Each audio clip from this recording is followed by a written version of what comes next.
Welcome to Broadsword Wargaming. In this video, we're talking about Russians, we're talking about bolt action, we're talking about toys.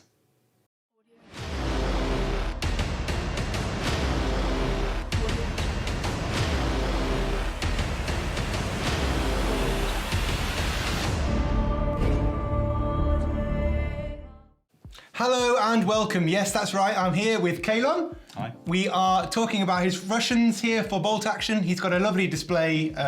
His whole collection, well, not his whole collection actually. What is this? This is like probably a fifth. Nothing. Of my Russians. Yeah, I have seen your pictures. He's got he sent me some pictures before of some models you were going to bring down today. Yeah. And you've got a few more than this, but Yeah, I've got probably about 12,000 points of Germans built and painted.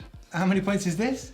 So it's 1,500 points of sort of generic infantry platoon, and then I've just sort of grabbed 5 of my favourite tanks to make a small armoured platoon as well, but it's probably around about 2,000 points. They look great. What is sort of the theme? What year are we looking at here as regards to these guys? The initial sort of plan for doing the Winter Russians was a couple of my friends and I were going to do a campaign that started all the way in 1939 and progressed all the way to 1945, sort of adding 250 to 500 points a month. Okay, so like an escalation type concept, yeah. I guess through the war, the Russians were kind of just like a numerical advantage race, weren't they? Like they had everything. It was all about just throwing numbers into holes and plugging gaps in numbers. And did their technology or their equipment really advance that much between 39 and 45? It did get improved. So like obviously they used better engines, better suspension, but there's the sort of the old running comment with the T-34s is that the designers and engineers of it found a number of problems that they were like, oh, if we take these out, they'll be such a more effective tank. But they were told by high command, you are to ignore these changes because we don't want you to stop production. We need to keep rolling them out. Oh, right. So just keep pumping out whatever the quality is, even though they could do better. Exactly. Yeah. There's kind of like a running thing that they had, like a standing order that why make a tank that will last for 50 years when it will probably be destroyed in 5 months. I can talk about tanks for fucking hours. Yeah. You're a tank master. I'm not necessarily a master, but I'm probably a bit of a treadhead. Okay, cool. So the one piece of information that I know is that the distinctive clink you can hear in a T-34 when it's moving is because they never fastened the track pin. It's like bodge jobs. Yeah, just bodge jobs. Bodge jobs everywhere.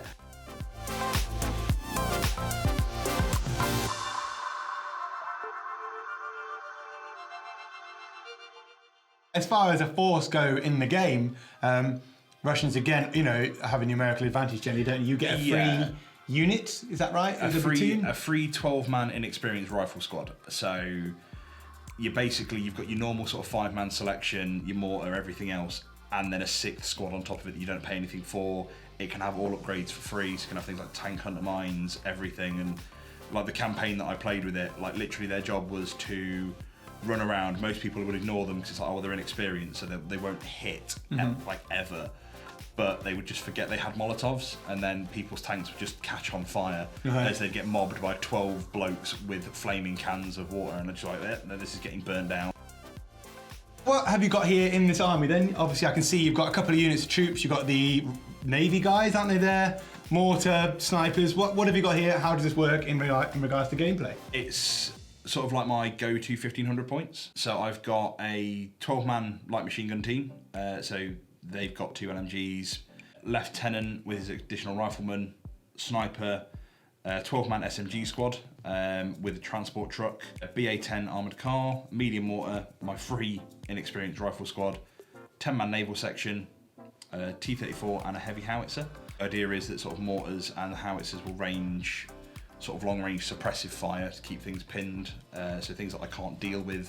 Yeah, I mean, I think a lot of people at medium mortars are kind of a staple. Yeah, for everyone, right? Also like, included for most people I know. And I've got Polish. I've got early war Polish, so I mean, they would go against this kind of force, right?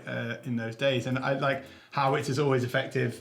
Oh yeah, I mean, if you're in early war, like a heavy howitzer will quite easily knock out a tank. Yeah. The force is designed to be relatively quick and mobile, so I've got 2 transport trucks, the BA6, so all those are wheeled, so they're moving sort of really rapidly around.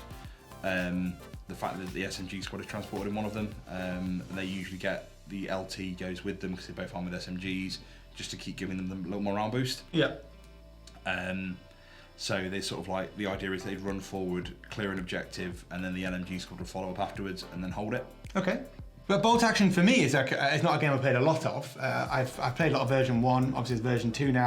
So I feel like it's quite a comfortably balanced game. There are bits I would like to be changed. I mean, I'm a war gamer, of course. I think that we've all got that, haven't we? Yeah, everyone wants something to change. Like, but no, I feel that it's a nice, comfortable mix. So the rules are easy enough that people can pick it up really quickly, but they're also like robust enough that if you're a complete nutcase like I am, you can play a 6,000 point game. Yeah. Still using the core rules, and you just have multiple platoons, and the rules still function. Yeah, I don't think I've ever had the guts to play over like 1,500 points already.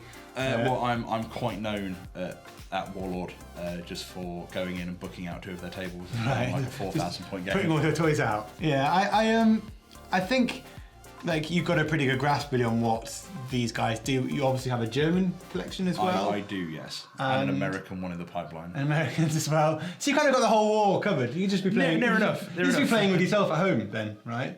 Well, can you say that again? Yeah, probably. Yeah, I can. Yeah, we've all played with ourselves at home. So I think this obviously for you is a really small portion of the collection. I also noticed you've obviously got Tank Wars, but yes, part with you as well. How does that differ from the game? I've not played Tank Wars. I play Polish. The tank's crap. I don't know. Like, does Tank Wars even work for them? Yeah, early war, not really. Yeah, not really the shit. So, but you've got some nice tanks here. What have you got? Talk me through your tanks. So I've got 2 ISU 152s. In there, I've got a T-34-85. In my opinion, you can't have a late war Russian tank army unless you've got at least 1 T-34. Yeah, that makes sense. There's an Su-85, and then also my favourite comedy tank, which is the BT-7A.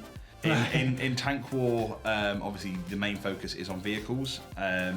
So there's still infantry in it, but they either have to be riding on a vehicle, so things like Russian tank riders, or they have to have their own transport vehicle. And is that kind of a standard Tank Wars force? Would you? How many points is that equating to? Is that big? Is that, I don't really know. As for people who don't know how Tank Wars works, like I think because the ISU 152s, I think rounding up are about 300 points each.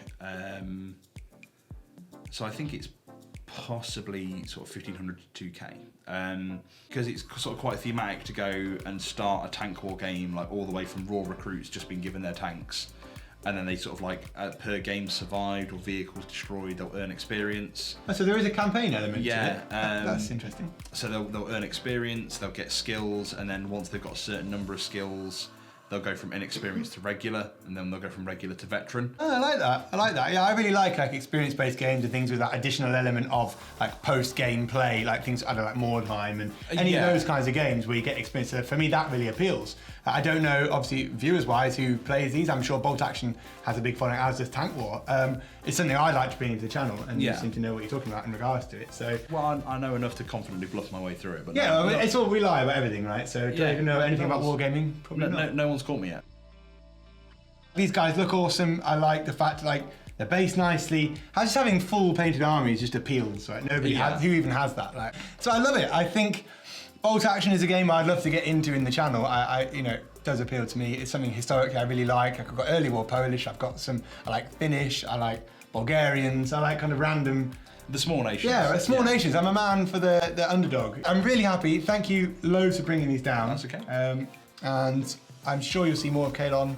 In fact, I don't know which order these videos are going to come out with, but Kalon has in fact built a kill team game for us as well. So you're not just a man of historical, you're a man of the future. Yeah, thanks for bringing these down. If you've liked this video and want to see more Bolt Action stuff, leave us some messages in the comments. I'm sure Kalon will answer anything in regards to this army, how it's painted, how it looks, how it plays, because I've always got loads of questions, so it's quite nice to have someone on hand who knows what we're talking about. Because I have no idea what we're talking about, as you all know. So yeah, please like, share, subscribe to the video. Check in the links below. I've got affiliate links there for Bolt Action stuff. You can also buy basing products and things like that as well for Luke's APS range. As far as that goes, we'll catch you next Friday for another video. Thanks very much, Kalon, for coming down, and I'll see you when I do. Thanks very much.